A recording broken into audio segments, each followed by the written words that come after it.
I'm Isabel Bernal. I work in the Research Council in Spain. This is the largest public research performing organization. And I'm here to learn and to be exposed to all the new things you can do with all the open content. I'm a librarian. So in my institution, I'm the manager of the Open Science services, and I also manage the Open Science infrastructure. We have we've been working for the last 15 years to promote open access to all the research outputs in the institution. We are a multidisciplinary institution, and we created a repository many years ago, and it's huge. It's the largest scientific open infrastructure in Spain.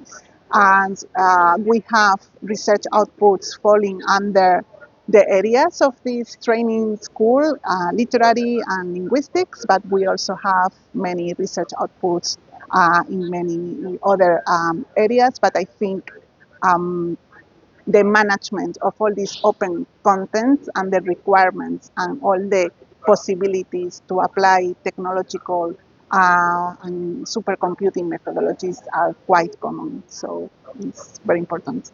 So when I read this opportunity to come here and also the agenda, there were a couple of things that mostly caught my eye.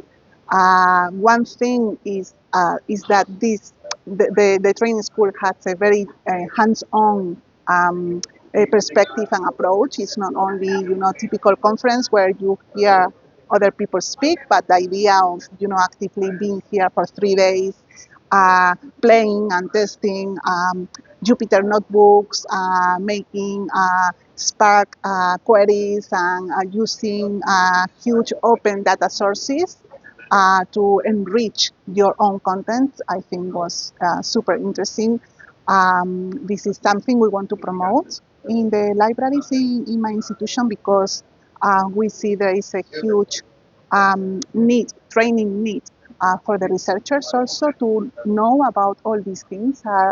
Most of them are not familiar with all the opportunities to make their research outputs more open and more reusable.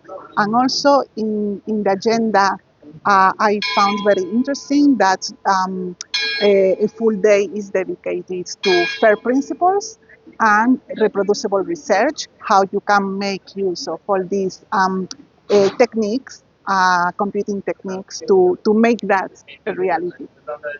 Yeah, I mean, I already gained a lot, because it's like a very intense program.